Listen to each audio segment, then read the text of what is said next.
Welcome learners, তোমাদের সকলকে আজকের জিকে ক্লাসে স্বাগত। দেখো, আজকে আমরা যেটা আলোচনা করব সেটা হচ্ছে আরআরবি এনটিপিসির পিওয়াইকিউ। ঠিক আছে, আমরা একটা অলরেডি সিরিজ শুরু করেছি, তোমরা জানো, অনেকগুলো ক্লাস করানোও হয়েছে। তো তোমরা আমাদের ইউটিউব চ্যানেলে গিয়ে পর প্লেলিস্টে দেখতে পাবে। ঠিক আছে, প্লেলিস্ট বানানো রয়েছে আমাদের এনটিপিসি পিওয়াইকিউর, সেখান থেকে বাকি যে ক্লাসগুলো আগে করানো হয়েছে সেগুলো দেখতে পারবে। তো আজকে দেখো, আমরা যেটা নিয়ে আলোচনা করছি সেটা হচ্ছে 1 এপ্রিল 2021-এর একটা প্রশ্নপত্র। ঠিক আছে, সেই প্রশ্নপত্রটা নিয়ে আজকে আমরা আলোচনাটা করব। তো দেখো, আজকের যে প্রশ্নপত্রটা রয়েছে তার প্রথম প্রশ্ন কি রয়েছে একবার দেখে নাও। প্রথম প্রশ্নটা বলছে, কোন আইনের বিরুদ্ধে মহাত্মা গান্ধী 1919 সালের 6 এপ্রিলকে হিংসা বিরোধিতার দিন হিসাবে পালন করতে বলেছেন? প্রথমত ডেটটা কি দিয়েছে দেখো, 1919 সালের 6 এপ্রিল, হিংসা বিরোধিতার দিন। ঠিক আছে, এই প্রশ্নটা খুব গুরুত্বপূর্ণ, অনেকবার রিপিট হয়েছে। ঠিক আছে, একটু ভিভিআই করে রাখবে। তো চার্টার্ড অ্যাক্ট 1813 বা সনদ আইন 1813, নাকি অস্ত্র আইন, নাকি রোলেট আইন, নাকি আঞ্চলিক প্রেস অ্যাক্ট বা যেটাকে আমরা বলে থাকি vernacular press act? Vernacular press act. আচ্ছা, প্রশ্নটাতে যেটা বলছে যে কোন দিনটাকে মহাত্মা গান্ধী হিংসা বিরোধিতার দিন হিসাবে পালন করতে বলেছে, তো এটা হচ্ছে 6 এপ্রিল 1919। এবং কোন আইনের বিরুদ্ধে? রোলেক্ট আইনের বিরুদ্ধে। ঠিক আছে, রোলেক্ট আইনের বিরুদ্ধে এই দিনটা পালন করতে বলেছিল কে? মহাত্মা গান্ধী। দেখো, 1919 সালে ইংরেজ সরকারের তরফ থেকে একটা আইন এসেছিল, যেটা হচ্ছে রোলেক্ট আইন। যে আইনে বলা হয়েছিল যে কোনো ব্যক্তিকে যদি সন্দেহ হয়, কোনো ভারতীয় ব্যক্তিকে যদি সন্দেহ হয় আতঙ্কবাদী রূপে, তাহলে বিনা অ্যাপিল, বিনা উকিল এবং বিনা দলিলে তাকে অ্যারেস্ট করা যেতে পারে। এই রোলেক্ট আইনটাকে বলা হয় কালা কানুন। কালা কানুন। ঠিক আছে, এখানে কালা বলতে কানে কম শুনে না, কালা মানে হচ্ছে ব্ল্যাক। ঠিক আছে, এই আইনটা ছিল আতঙ্কবাদী অপরাধ অধিনিয়ম। কি ছিল? আতঙ্কবাদী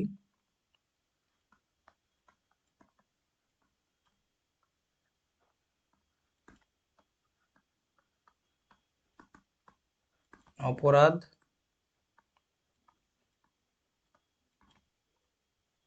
অধিনিয়ম। ঠিক আছে, বুঝতে পেরেছো? তো এই অধিনিয়মের বিরুদ্ধেই মহাত্মা গান্ধী 1919 সালের 6 এপ্রিল কি করেছিল? অনশন শুরু করেছিল।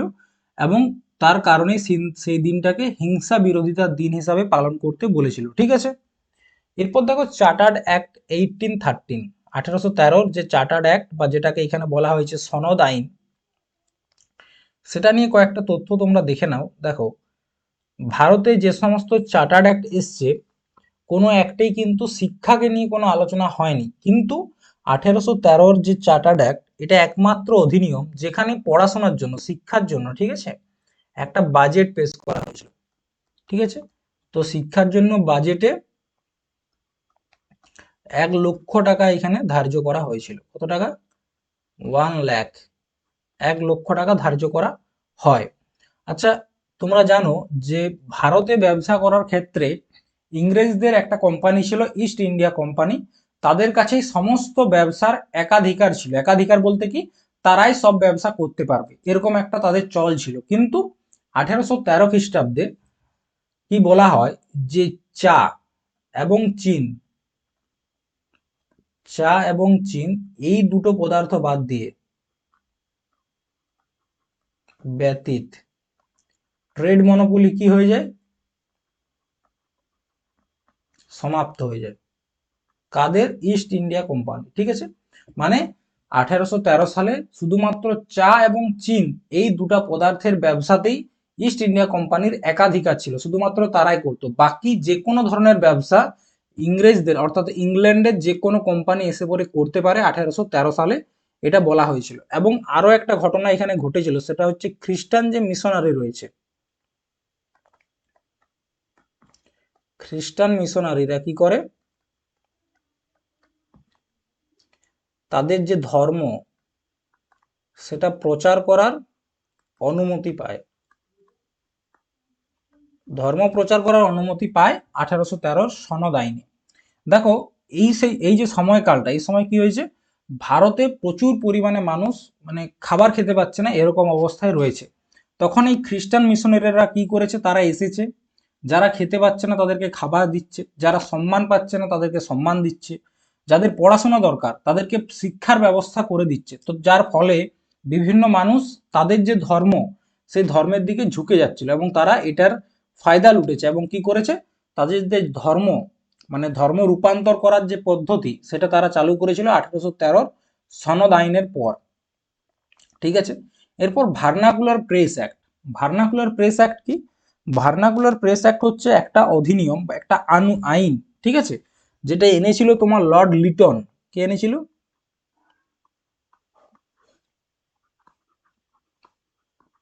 লর্ড লিটন এনেছিল তোমার 1878 সালে, 1878-এ।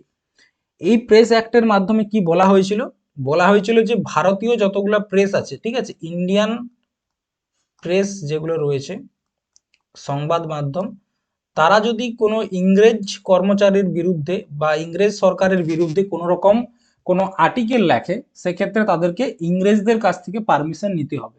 এই ভার্নাকুলার প্রেস অ্যাক্টের মাধ্যমে তাই বলা হয়েছিল। ঠিক আছে, এই ভার্নাকুলার প্রেস অ্যাক্টের আরো একটা নাম রয়েছে, সেটা হচ্ছে the gagging act. The gagging act, ঠিক আছে। নেক্সট বলছে আরবিআই এর স্থাপনা কত সালে হয়, ভারতীয় রিজার্ভ ব্যাংক কত সালে প্রতিষ্ঠিত হয়, 1935, 1947, 1950 নাকি 1919? ভারতীয় রিজার্ভ ব্যাংক আরবিআই, ঠিক আছে। তো এটা তোমার প্রতিষ্ঠিত হয়েছিল 1935 সালে। ঠিক আছে, দেখো 1935 সালের যে গভর্নমেন্ট অফ ইন্ডিয়া অ্যাক্ট এসেছিল, government of India act of India act, এই অ্যাক্টের মাধ্যমে কিন্তু আরবিআই এর স্থাপনা হয়। ঠিক আছে, দেখো আরবিআই বা রিজার্ভ ব্যাংক অফ ইন্ডিয়া স্থাপনার জন্য কি করা হয়েছিল, একটা কমিটি বা একটা আয়োগ গঠন করা হয়েছিল, যার নাম হচ্ছে ইয়াং হিল্টন আয়োগ,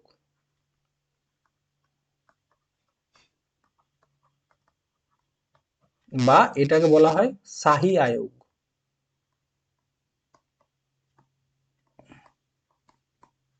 শাহী আয়োগ, ঠিক আছে। তো এই আয়োগের সিফারিশে পরামর্শে, ঠিক আছে, 1934 সালের যে আরবিআই অ্যাক্ট আছে সেই অ্যাক্ট আনা হয় এবং অ্যাক্টের মাধ্যমে 1 এপ্রিল 1935-এ আরবিআই এর স্থাপনা করা হয়, 1935 সালের 1 এপ্রিল। তো এটা যখন স্থাপিত হয় তখন এটার হেডকোয়ার্টার ছিল তোমার কলকাতা। স্থাপনাকালীন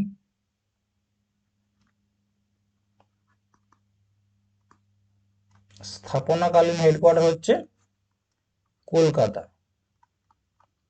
কিন্তু পরবর্তী ক্ষেত্রে 1937 সালে, ঠিক আছে, এটার হেডকোয়ার্টার চেঞ্জ হয়ে কোথায় হয়, হেডকোয়ার্টার হয়ে যায় তোমার মুম্বাই।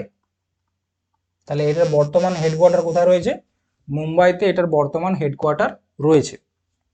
আচ্ছা, এটা যখন স্থাপিত হয় 1935 সালে আরবিআই, তখন এটা কিন্তু শুধুমাত্র ভারতের ব্যাংক ছিল না, এটা তোমার পাকিস্তান, ইন্ডিয়া এবং মায়ানমার,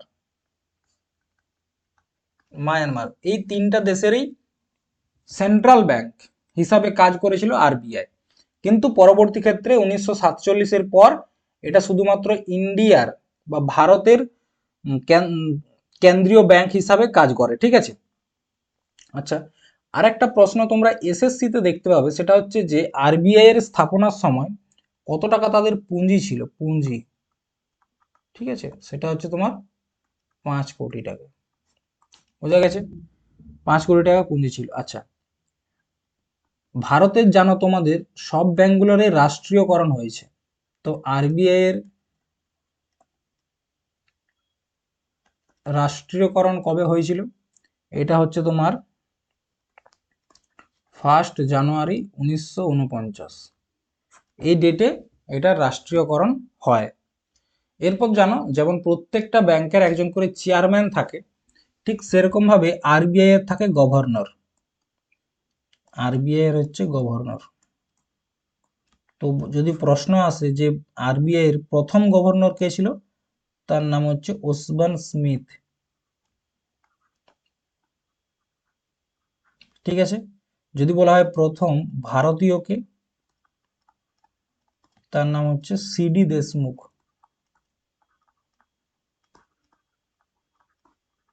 আচ্ছা, যদি বলা হয় বর্তমানে প্রেসিডেন্টে কে রয়েছে, এটা নোট করবে 26তম, বর্তমানে আছে 26তম, যার নাম হচ্ছে সঞ্জয় মালহোত্রা। কি নাম?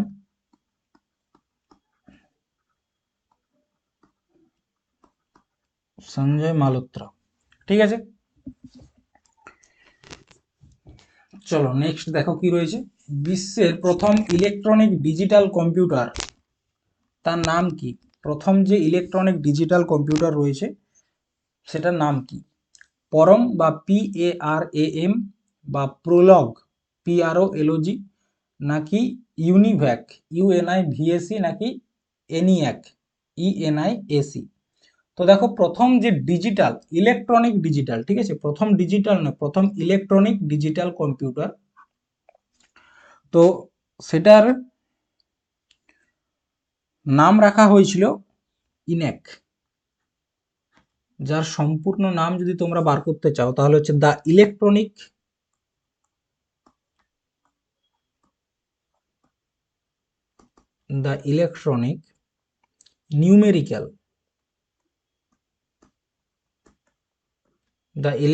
নিউমেরিক্যাল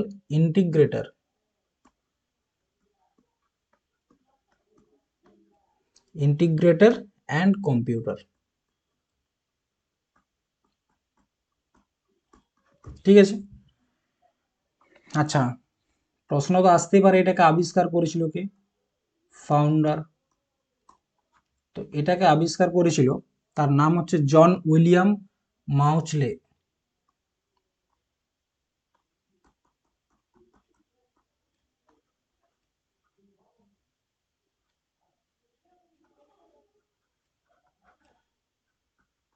অ্যান্ড জে প্রেসপার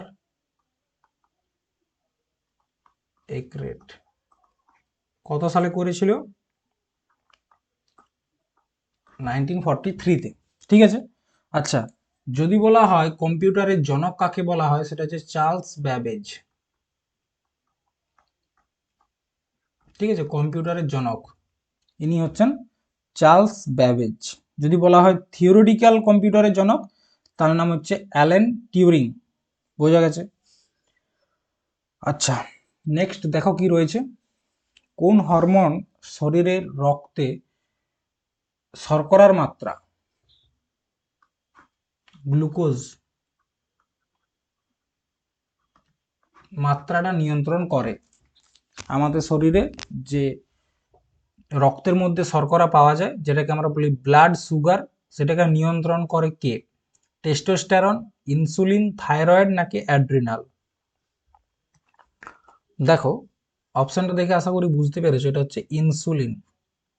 ইনসুলিন কি করে?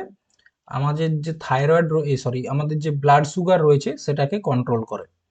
দেখো, আমাদের যে শরীরের একটা অঙ্গ হচ্ছে কি প্যানক্রিয়াস বা অগ্নাশয়। কি বলছি? প্যানক্রিয়াস বা অগ্নাশয়।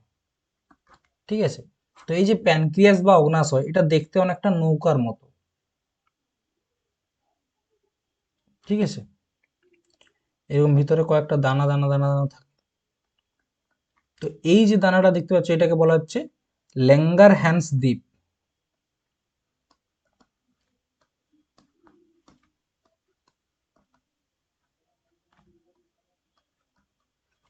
ল্যাঙ্গারহ্যান্স দ্বীপ। তো এখানেই থাকে বিটা সেল। এই ল্যাঙ্গারহ্যান্স দ্বীপের মধ্যে থাকে বিটা সেল। এই বিটা সেল থেকে ক্ষরিত হয় ইনসুলিন হরমোন, যেটা কি করে আমাদের প্রত্যেকটা কোষের মধ্যে যে গ্লুকোজ বা শর্করা সেটাকে পৌঁছে দেয়। এবং এখানে আলফা সেল থেকে, আলফা কোষ থেকে কি ক্ষরিত হয় গ্লুকাগন। ঠিক আছে, তাহলে প্যানক্রিয়াস থেকে দুটো হরমোন ক্ষরণ হয়, আলফা কোষ থেকে গ্লুকাগন, বিটা সেল থেকে ইনসুলিন। ঠিক আছে, এবারে দেখো টেস্টোস্টেরন। টেস্টোস্টেরন হচ্ছে পুরুষদের একটা হরমোন, টেস্টোস্টেরন। ঠিক আছে, টেস্টোস্টেরন পুরুষদের যে শুক্রাশয় বা টেস্টিস রয়েছে সেখান থেকে ক্ষরিত হয়, এবং পুরুষদের এই যে দাড়ি গোঁফ বার হওয়া বা গলার আওয়াজ ভারী হয়ে যাওয়া বা জননাঙ্গের বৃদ্ধি পাওয়া, এই সমস্ত কিছু কন্ট্রোল করে টেস্টোস্টেরন। ঠিক আছে, থাইরয়েড। ঠিক আছে, তো দেখো থাইরয়েডটা হচ্ছে আমাদের গলাতে থাকে, অনেকটা প্রজাপতির মতো দেখতে, এরকম।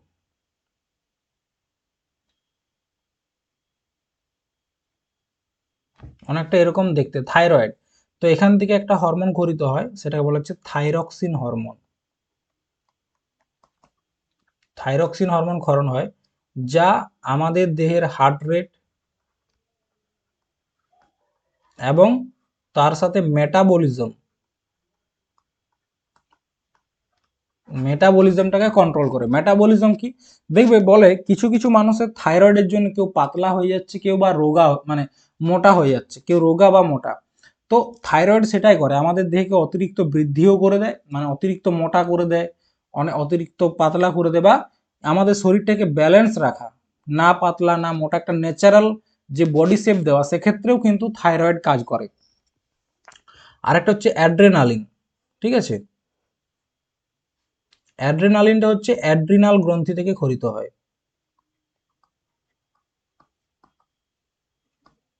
অ্যাড্রিনাল গ্রন্থি থেকে ক্ষরিত হয়। দেখো তোমরা জানো যে আমাদের যে তোমার কিডনি রয়েছে তার দুটা বৃক্ক, ঠিক এরকম উপর জায়গাটায় থাকে তোমার অ্যাড্রিনাল গ্রন্থি, এখান থেকে ক্ষরিত হয় অ্যাড্রিনালিন হরমোন। এই যে হরমোনটা ক্ষরিত হয়, এই হরমোনটাকে বলা হয় আবেগের হরমোন। ঠিক আছে, আমাদের খুশি হয়ে যাওয়া বা দুঃখ পাওয়া, ভয় পাওয়া, সমস্ত কিছু কন্ট্রোল করে অ্যাড্রিনাল হরমোন। দেখবে আমরা অনেক সময় ভয় পাই, প্রচুর ভয়, তো ভয়ের জন্য যে হরমোনটা ক্ষরিত হয়, আমরা যত বেশি ভয় পাবো তত বেশি অ্যাড্রিনাল হরমোনটা ক্ষরণ হবে। ঠিক আছে, আর অ্যাড্রিনাল যত ক্ষরণ হবে তত আমাদের ভয়টা বাড়বে, তার জন্য ভয়ের হরমোন বলা হয় অ্যাড্রিনালকে। নেক্সট, রামমোহন রায়ের ধারণা প্রচারের জন্য কে তত্ত্ববোধিনী সভা প্রতিষ্ঠা করেন? কেসি সেন, রবীন্দ্রনাথ ঠাকুর, দেবেন্দ্রনাথ ঠাকুর নাকি আনন্দমোহন বসু কি করেছিল তত্ত্ববোধিনী সভা? ঠিক আছে, তত্ত্ববোধিনী সভা কিসের জন্য? রামমোহন রায়ের ধারণা। দেখো রামমোহন রায় 1828 সালে, ঠিক আছে 1828-এ ব্রাহ্ম সমাজ গড়ে তুলেছিল। কে করেছিল? রাজা রামমোহন রায়। কত সালে? 1828। 1828-এ কলকাতা, এইখানেতে কি করেছিল? ব্রাহ্ম সমাজ। এই ব্রাহ্ম সমাজ গড়ার মূল উদ্দেশ্য কি ছিল? আমাদের যে বহু ঈশ্বরবাদ বা মূর্তি পূজা তার বিরোধিতা করা, এবং আমাদের যে হিন্দু ধর্মের মধ্যে কুসংস্কারগুলো ছিল সেগুলোর থেকে মানুষকে বার করে আনা, এটাই উদ্দেশ্য ছিল তোমার ব্রাহ্ম সমাজের। তো এই ব্রাহ্ম সমাজ বা রাজা রামমোহন রায়ের যে ধারণা, যে আইডিওলজি, ঠিক আছে, তো সেইটাকে প্রচার করার জন্য পরবর্তী ক্ষেত্রে দেবেন্দ্রনাথ ঠাকুর একটা সভা গড়ে তুলেছিল, যার নাম হচ্ছে তত্ত্ববোধিনী সভা, যেটা তিনি 1839 সালে, কত সালে? 1839 সালে স্থাপিত করেন। এবং তাদের যে মতাদর্শ সেটাকে প্রত্যেকটা মানুষের কাছে পৌঁছে দেওয়ার জন্য পরবর্তী ক্ষেত্রে একটা তিনি পত্রিকাও বার করেছিলেন, যার নাম হচ্ছে তত্ত্ববোধিনী পত্রিকা। এই পত্রিকাটা তিনি 1843 সালে প্রথম শুরু করেন। 1843, ঠিক আছে, প্রথম তিনি শুরু করেছিলেন। কে? দেবেন্দ্রনাথ ঠাকুর। আচ্ছা, এটা এডিটার কারা কারা ছিল জানো? এডিটার এক হচ্ছে ঈশ্বরচন্দ্র বিদ্যাসাগর, আর একটা হচ্ছে অক্ষয় কুমার দত্ত। অক্ষয় কুমার দত্ত, ঠিক আছে, তত্ত্ববোধিনী পত্রিকার এডিটার বা সম্পাদক। এরপর দেখো এখানে একটা নাম রয়েছে কে সি সেন, বা এটাকে বলা হয় কেশব চন্দ্র সেন।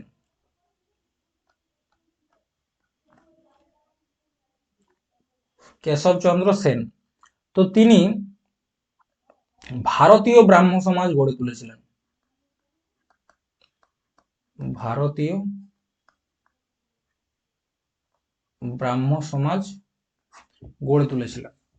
দেখবে আজ পর্যন্ত যতগুলা তোমার পিওয়াইকিউ সেট আলোচনা করছি, প্রত্যেকটা সেটে ম্যাক্সিমাম, মানে যদি 10টা আলোচনা করে থাকি তার মধ্যে 8টা সেটেই এই বিভিন্ন ধরনের সভা থেকে প্রশ্ন এসছে, বিভিন্ন ধরনের পত্রিকা থেকে প্রশ্ন এসছে।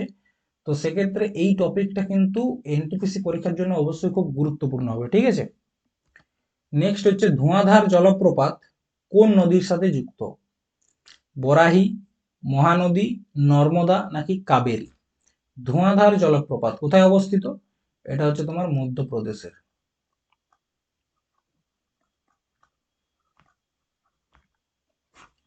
ঠিক আছে, কোন নদীর উপর গড়ে উঠেছে? নর্মদা। এই নর্মদা নদীর উপর আরো দু একটা কি রয়েছে জলপ্রপাত, একটা হচ্ছে তোমার সহস্রধারা, আর একটা হচ্ছে তোমার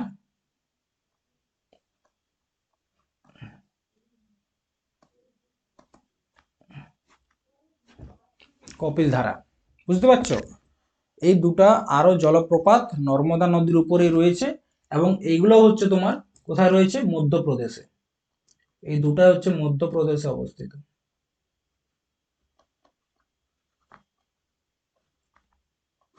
মধ্যপ্রদেশে অবস্থিত। এরপর বরাহি নদী, এটা হচ্ছে তোমার কর্ণাটকে অবস্থিত। দেখো বস, পরীক্ষায় চাও যে প্রত্যেকটা প্রশ্নের উত্তর ঠিকঠাক ভাবে করতে চাও জিকেতে, তাহলে কিন্তু এই এক্সপ্লেনেশন গুলা বেশি মনে রাখতে হবে, ঠিক আছে। এই যে নোটস গুলা দিচ্ছি, তো এই বরাই হচ্ছে তোমার কর্ণাটকে অবস্থিত। কোথায়? কর্ণাটক, ঠিক আছে। আর এই নদীটার উপর একটা জলপ্রপাত রয়েছে যার নাম হচ্ছে কুঞ্চিকল।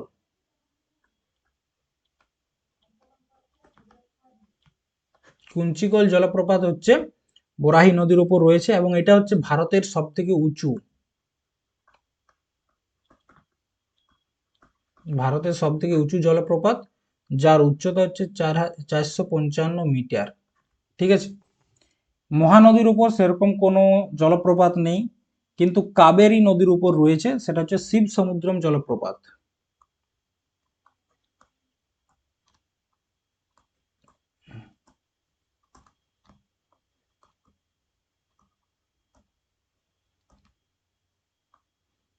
শিব সমুদ্রম জলপ্রপাত, ঠিক আছে।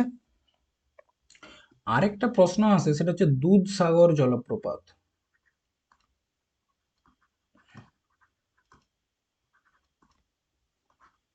দুধসাগর জলপ্রপাত, এটা দেখবে চেন্নাই এক্সপ্রেস সিনেমাতে দেখানো হয়েছিল দুধসাগর। তো এটা অবস্থিত হচ্ছে তোমার কর্ণাটক এবং গোয়া, এই দুটার বর্ডারে।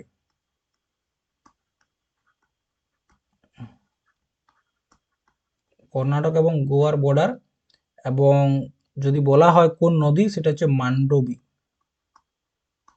এটাও এসএসসি এই এতে এসছে, এনটিপিসি তে আগের দিন একটা সেটে এই প্রশ্নটা পেয়েছিলাম, ঠিক আছে। নেক্সট, কোন সংবিধান সংশোধনী যা মিনি সংবিধান হিসাবে পরিচিত স্বর্ণ সিং কমিটির সুপারিশকে কার্যকর করেছে? দেখো কি বলছে, যে কোন সংবিধান সংশোধনী যা মিনি সংবিধান সংশোধন বা মিনি সংবিধান নামে পরিচিত এবং সর্দার স্বর্ণ সিং কমিটির সুপারিশকে কার্যকর করেছে, ঠিক আছে। দেখো, সুপারিশকে কার্যকর করেছে। দেখো, সংবিধান সংশোধন বা কনস্টিটিউশনাল অ্যামেন্ডমেন্ট, এটা রয়েছে আর্টিকেল 368। যদি বলা হয় আমাদের প্রসেসটা কোথা থেকে নেওয়া, সেটা হচ্ছে সাউথ আফ্রিকা। ঠিক আছে, এরপর মিনি কনস্টিটিউশন কোন সংবিধান সংশোধনকে বলা হয়? 41তম, 44তম, 42তম নাকি 43তম? তো দেখো, মিনি কনস্টিটিউশন তাকেই বলা হবে যা বা যে সংবিধান সংশোধনের মাধ্যমে আমাদের মূল সংবিধানের অনেক কিছু পরিবর্তন হবে। ঠিক আছে, তো দেখো এই যে 42তম সংবিধান সংশোধনটা রয়েছে, ঠিক আছে, এই সংবিধানের মাধ্যমে আমাদের মূল সংবিধানের প্রচুর চেঞ্জ হয়েছে। 1976-এ এসেছিল। টোটাল 9টা নতুন আর্টিকেল যুক্ত হয়েছে।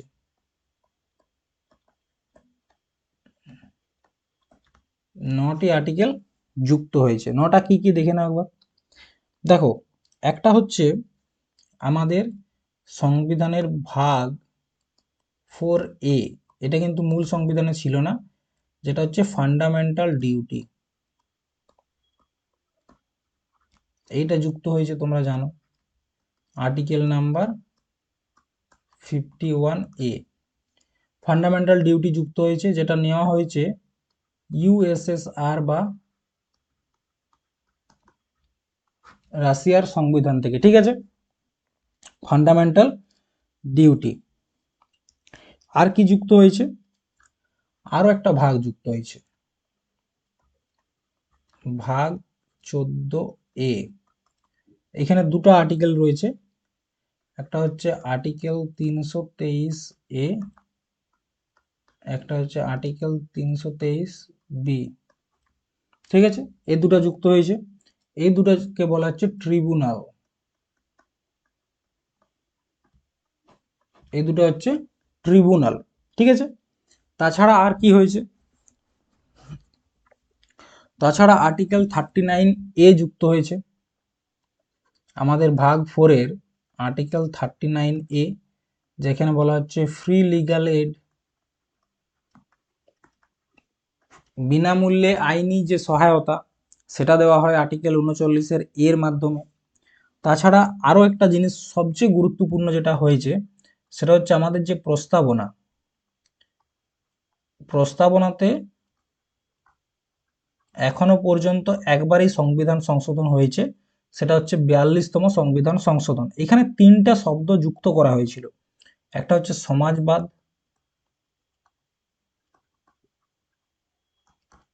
একটা হচ্ছে পন্থ নিরপেক্ষতা,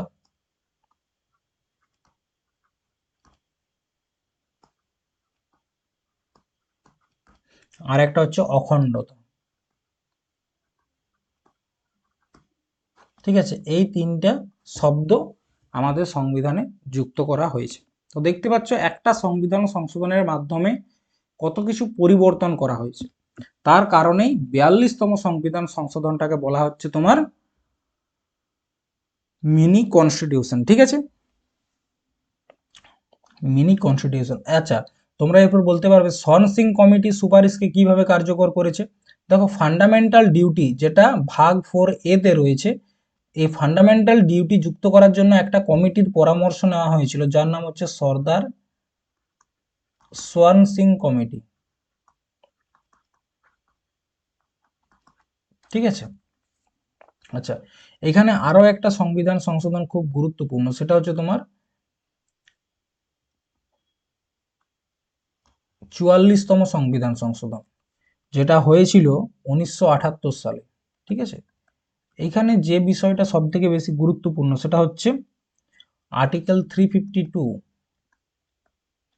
ন্যাশনাল এমার্জেন্সি বিষয়ে কিছু চেঞ্জ।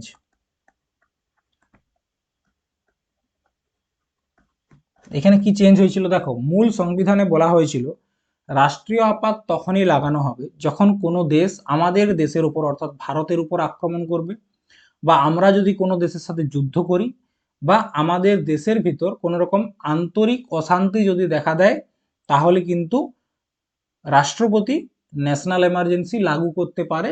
তার জন্য ক্যাবিনেট মন্ত্রীর মৌখিক অনুমোদন যথেষ্ট। এটা মূল সংবিধানে ছিল। পরবর্তী ক্ষেত্রে যখন সংবিধান সংশোধনটা করা হয়, তখন সেখানে বলা হয় যে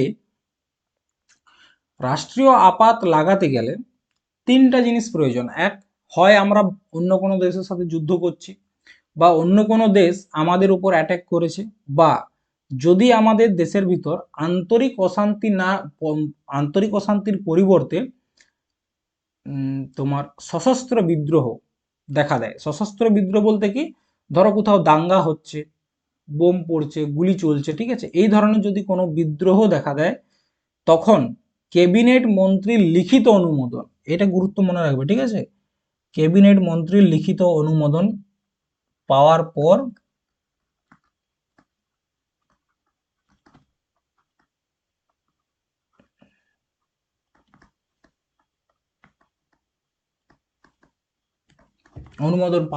রাষ্ট্রপতি ন্যাশনাল এমার্জেন্সি বা রাষ্ট্রীয় আপাত ঘোষণা করতে পারে।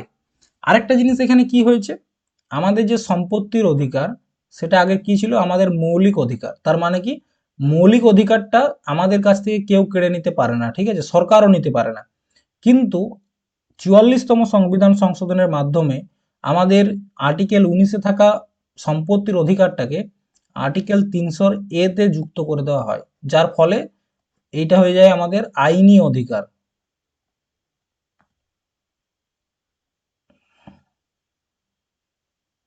আইনি অধিকার। আর আইনি অধিকারটা কি হয়, অন্য কোনো ব্যক্তি আমাদের কাছ থেকে নিতে পারবে না, কিন্তু সরকার চাইলেই আমাদের কাছ থেকে নিয়ে নিতে পারে। নেক্সট দেখো কি রয়েছে, ভারতে মূল্য বৃদ্ধির জন্য সরকারি কর্মচারীদের ভাতা গণনার জন্য নিচের কোনটি ব্যবহার করা হয়? সরকারি কর্মচারীদের ভাতা গণনার জন্য, যেটাকে আমরা বলে থাকি ডিএ, জানো, ডিএ নিয়ে প্রচুর সমালোচনা আমাদের রাজ্যে হয়, শিক্ষকরা বিশেষ করে করে থাকে। ডিএ হচ্ছে কি, ডিয়ারেন্স অ্যালাওয়েন্স, কি আমাদের যে বর্তমান দিনে বাজারের যে মূল্য বৃদ্ধি হচ্ছে সেই অনুযায়ী কিছু খরচ করার জন্য ডিএ দেওয়া হয়, ডিয়ারেন্স অ্যালাওয়েন্স যেটাকে বলা হচ্ছে, ঠিক আছে, এটা সরকারের তরফ থেকে প্রত্যেকটা সরকারি কর্মচারীকে দেওয়া হয়। তো এটাকে ক্যালকুলেট করে কি করে, SLR পদ্ধতিতে, মানে যেটাকে বলা হচ্ছে স্ট্যাটিউটরি লিকুইডিটি রেশিও, নাকি ইন্টারেস্ট রেটের উপর, নাকি ব্যাংক রেটের উপর, নাকি consumer price index number of industrial workers, যেটাকে বলা হচ্ছে সিপিআই। তো এই প্রশ্নটা খুব গুরুত্বপূর্ণ, ঠিক আছে। ডিএ, জানোই এটা নিয়ে কত আন্দোলন হয়, যে কেন্দ্র সরকার এত টাকা ডিএ দিচ্ছে কিন্তু রাজ্য সরকার আমাদের ডিএ বাড়াচ্ছে না, এই নিয়ে শিক্ষকরা কিছুদিন আগে আন্দোলন করছিল, তোমরা সকলেই জানো। তো সেই যে ডিএটাকে তোমার ক্যালকুলেট করে সিপিআই এর মাধ্যমে। সিপিআইটা কি, consumer price index number of industrial workers, consumer price index number of industrial workers, ঠিক আছে। নেক্সট, বিনয় ও সূত্র পিটকগুলি কার শিক্ষার সংকলন? উত্তরটা করো তোমরা। বলছে বিনয় ও সূত্র পিটক, বিনয় পিটক ও সূত্র পিটক কার শিক্ষার সংকলন? গৌতম বুদ্ধ, গুরু গোবিন্দ সিং, নাকি ঋষভ দেব, নাকি মহাবীর জৈন, ঠিক আছে। তো দেখো তোমরা জানো বৌদ্ধ ধর্মের যে প্রধান সাহিত্য সেটা হচ্ছে কি, ত্রিপিটক, ঠিক আছে। বৌদ্ধ ধর্মের হচ্ছে প্রধান হচ্ছে ত্রিপিটক। ত্রিপিটকে কি রয়েছে, গৌতম বুদ্ধের যে শিক্ষাগুলো রয়েছে, টিচিং, সেটা কিন্তু এই ত্রিপিটকে রয়েছে। ত্রিপিটক মানে হচ্ছে তিনটা পিটক। তিনটা পিটক কি কি, একটা হচ্ছে বিনয় পিটক, একটা হচ্ছে সূত্র পিটক, একটা হচ্ছে অভিধম্ম পিটক, ঠিক আছে, এগুলো সব পিটক। আর তিনটা পিটক, তার জন্য ত্রিপিটক বলা হয়, ঠিক আছে।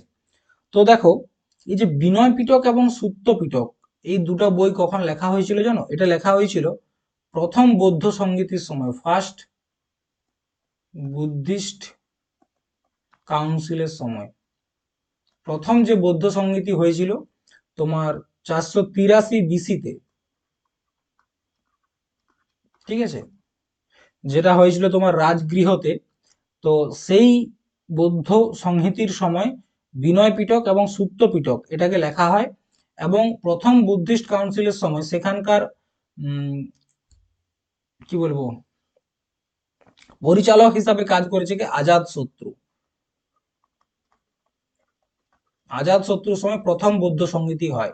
এবং অভিধম্ম যে পিটক, এটা হয়েছিল তৃতীয় নাম্বার যে বৌদ্ধ সংহিতি হয়েছিল, থার্ড বুদ্ধিস্ট কাউন্সিলের সময়। আচ্ছা, তৃতীয় বৌদ্ধ সংগীতি কখন হয়েছিল? এটা হয়েছিল 250 বিসিতে। কার সময়? অশোকের সময়। ঠিক আছে, তখন অভিধম্ম পিটকটা লেখা হয়। বোঝা গেছে?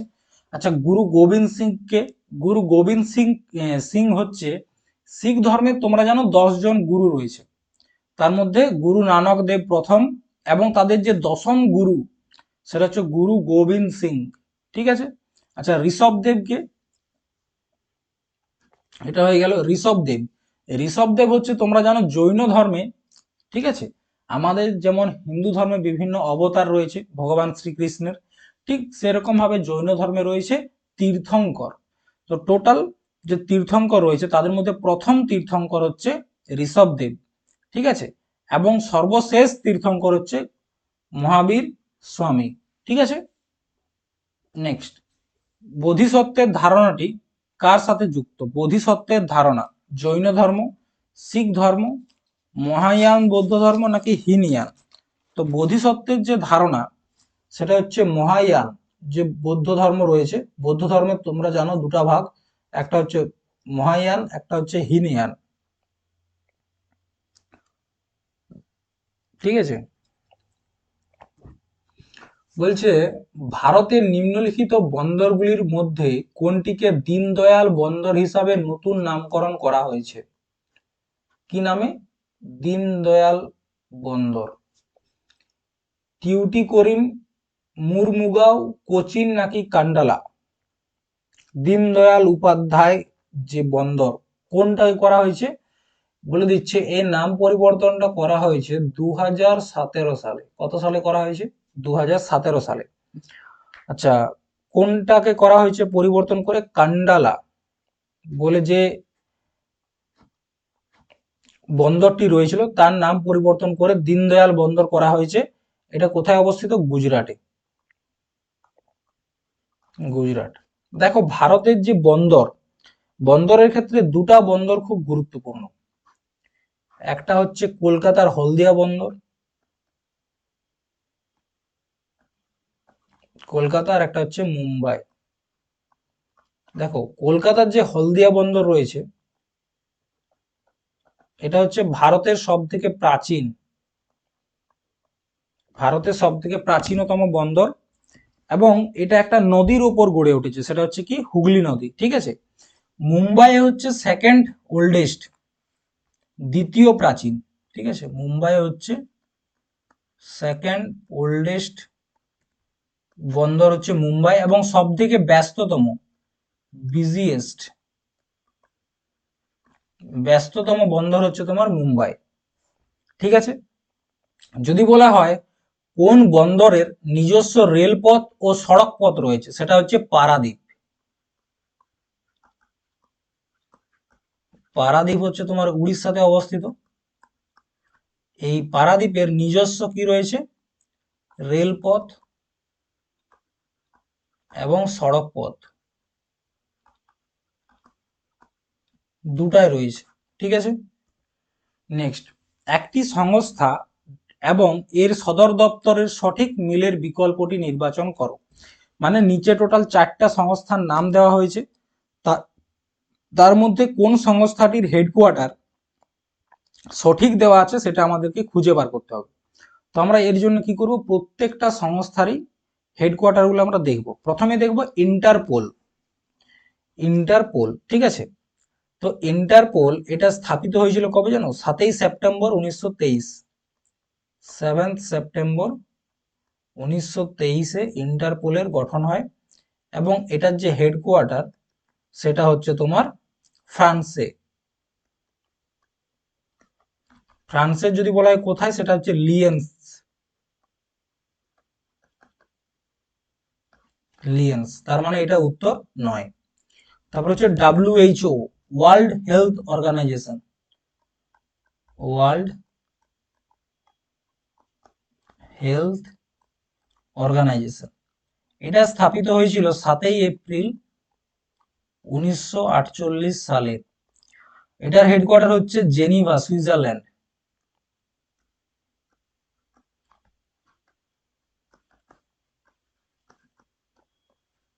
তার মানে এটা উত্তর নয়। নেক্সট হচ্ছে ইএসআরও বা এসরো।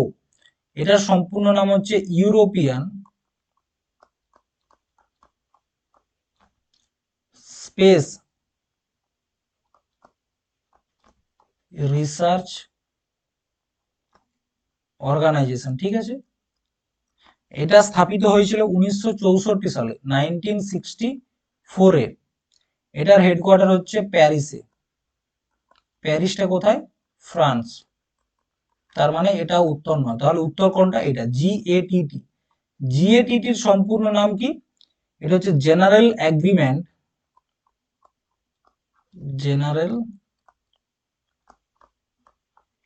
General agreement for trade and tariff. ঠিক আছে, এটার এখন বর্তমানে নাম পরিবর্তন হয়ে গেছে তোমার ডাব্লিউটিও, ওয়ার্ল্ড ট্রেড অর্গানাইজেশন। ঠিক আছে, এটা স্থাপিত হয়েছিল তোমার 1995 সালে, 1995-এ, এবং এটার হেডকোয়ার্টার হচ্ছে জেনিভা, সুইজারল্যান্ড। হেডকোয়ার্টার হচ্ছে জেনিভা, সুইজারল্যান্ড। ঠিক আছে, হয়েছে। চলো নেক্সট। বলছে নিচের কোনটি খরিফ ফসল নয়? খরিফ ফসল নয়।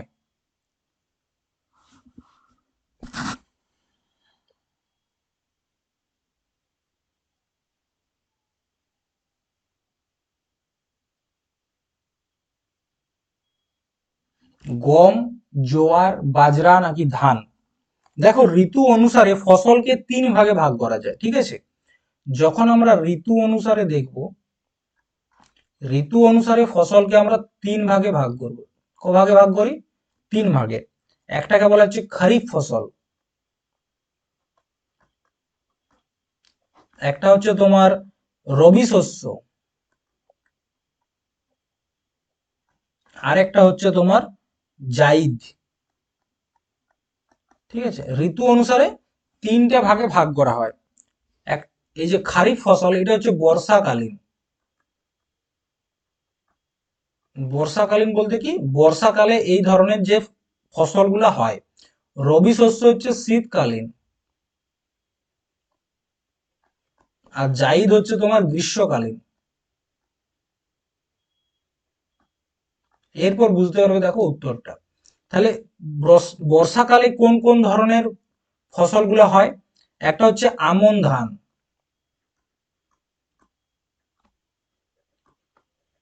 আমন ধান। একটা হচ্ছে পাট, ভুট্টা, তাছাড়া কি রয়েছে? বাজরা, বাজরা, আখ। ঠিক আছে, তাছাড়া হচ্ছে বিভিন্ন ধরনের যে ডাল, কার্পাস, যেটাকে আমরা কাপাস বলি, আর একটা হচ্ছে বাদাম। এইগুলো হচ্ছে সব খারিফ শস্য।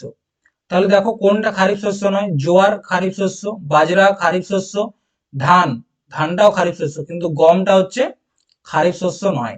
ঠিক আছে, তাহলে গমটা কি সেটাও আমরা দেখে নেব। দেখো, আমরা তাহলে খারিফ শস্য দেখে নিয়েছি, এবার রবি শস্য কি কি রয়েছে দেখো। একটা হচ্ছে বোরো ধান। দেখো, ধানের 3টা ধরন, আউশ, আমন, বোরো। ঠিক আছে, তো রবি শস্য হচ্ছে বোরো ধান,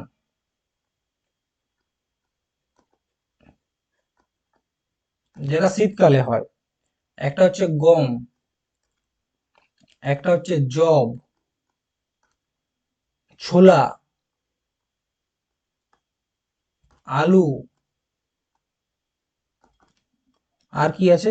জোয়ারটাও কিন্তু রবি শস্যের মধ্যে পড়ে। আরেকটা হচ্ছে তোমার জাইদ, গ্রীষ্মকালীন সব থেকে বেশি হয় বাদাম। ঠিক আছে, তাহলে উত্তর তোমরা পেয়ে গেছো। জোয়ার বাজরা এগুলো হচ্ছে তোমার খারিফ শস্য, ধানটাও খারিফ শস্য, কিন্তু গমটা হচ্ছে তোমার রবি শস্য। গমটা কি?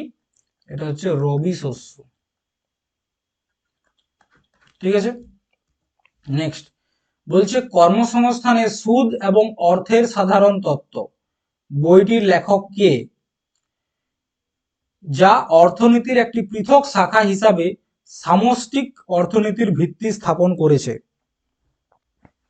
দেখো, বইটার নাম যদি ইংরেজিতে যখন তোমাদেরকে বলবো তখন তোমরা বুঝতে পারবে। বইটার নাম হচ্ছে জেনারেল থিওরি অফ এমপ্লয়মেন্ট। বইটার নাম হচ্ছে জেনারেল থিওরি অফ এমপ্লয়মেন্ট। ঠিক আছে, এটা কে লিখেছে? প্রথমত উত্তর হচ্ছে কে লিখেছে, জন মেনার্ড কিনস, নাকি ডক্টর কিজেন অ্যালেন, নাকি অ্যাডাম স্মিথ, নাকি ডক্টর ফিলিপ কাটলার? প্রথমত তোমাদেরকে বলে দিই, এই যে বইটা জেনারেল থিওরি অফ এমপ্লয়মেন্ট, এটা লিখেছে তোমার জন মেনার্ড কিনস। ঠিক আছে, তিনি লিখেছেন। এরপর দেখো, আমরা যখন ইকোনমিক্সকে দুভাগে ভাগ করতে পারি, আমাদের যে ইকোনমিক্স রয়েছে সেটাকে দুভাগে ভাগ করা হয়। দুটা ভাগ কি কি? একটার নাম হচ্ছে মাইক্রো ইকোনমি, আর একটা হচ্ছে ম্যাক্রো। মাইক্রো আর একটা হচ্ছে ম্যাক্রো। মাইক্রো ইকোনমিতে হচ্ছে শুধুমাত্র ডিমান্ড এবং সাপ্লাই নিয়ে আলোচনা হবে। Demand and supply. ঠিক আছে, ডিমান্ড এবং সাপ্লাই যেখানে থাকবে সেটা হচ্ছে মাইক্রো ইকোনমি। এই মাইক্রো ইকোনমির জনক কাকে বলা হয়? অ্যাডাম স্মিথকে। অ্যাডাম স্মিথ, এনার লেখা বইটার নাম হচ্ছে দ্য ওয়েলথ অফ নেশন।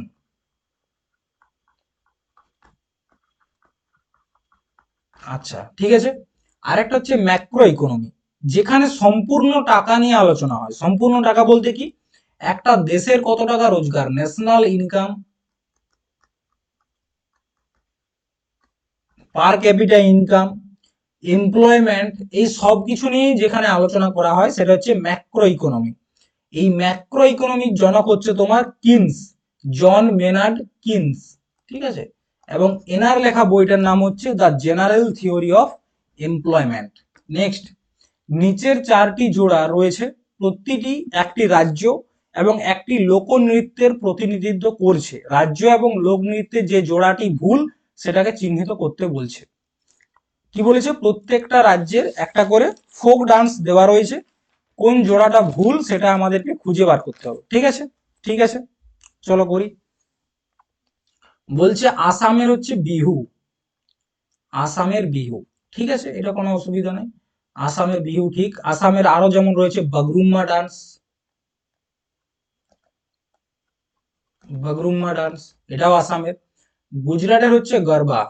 ঠিক আছে, গুজরাটের গরবা তো বটেই, তার সাথে ডান্ডিয়া রয়েছে। আরো যেমন রয়েছে তোমার ভবই বলে একটা ডান্স রয়েছে, সেটাও গুজরাটের। তাছাড়া রয়েছে টিপ্পানি, তাছাড়া রয়েছে গরবা। ঠিক আছে, উত্তরাখণ্ডের দেখো কি, উত্তরাখণ্ডের হচ্ছে তোমার এইটি ভুল আছে, উত্তরাখণ্ডের টাপালি কিন্তু নয়। ঠিক আছে, উত্তরাখণ্ডে যেগুলো রয়েছে সেগুলো হচ্ছে তোমার ছাপলি ডান্স, ছাপলি, ছাপলি ডান্স, চলিয়া ডান্স, ঝোরা ডান্স। ঠিক আছে, আর ছত্তিশগড়ের, এটা অ্যান্সার পেয়ে গেছো। হ্যাঁ, ছত্তিশগড়ের দগলা তো বটেই, এই যে টাপালি বলে যে ডান্সটা ছিল এটাও কিন্তু ছত্তিশগড়ের। ঠিক আছে, তাছাড়া রয়েছে তোমার পন্থী ডান্স, পন্থী, পন্থী ডান্স রয়েছে, সুবা ডান্স রয়েছে, তাছাড়া রয়েছে নবরানী। এগুলো হচ্ছে তোমার সব ছত্তিশগড়ের ডান্স। আজকে শেষ প্রশ্ন, নিচের কোনটি কৃষ্ণা নদীর ট্রিবিউটারি নয়, উপনদী নয়? ঘাটপ্রভা, তুঙ্গভদ্রা, মুসি, নাকি মঞ্জিরা? তো বলে দিই, মঞ্জিরাটা কিন্তু কৃষ্ণা নদীর যে উপকূল নদী নয় বা ট্রিবিউটারি নদী, নয়, বাকিগুলা ভোটে। তো দেখো আমরা আজকে 4ই এপ্রিলের যে প্রশ্নপত্রটা ছিল এনটিপিসির সেটা আলোচনা করলাম কমপ্লিটলি। কারেন্ট অ্যাফেয়ার্সের প্রশ্ন বা যে প্রশ্নগুলোকে আমরা আগে বারবার করেছি সেই ধরনের প্রশ্নগুলোকে বাদ দিয়েছি।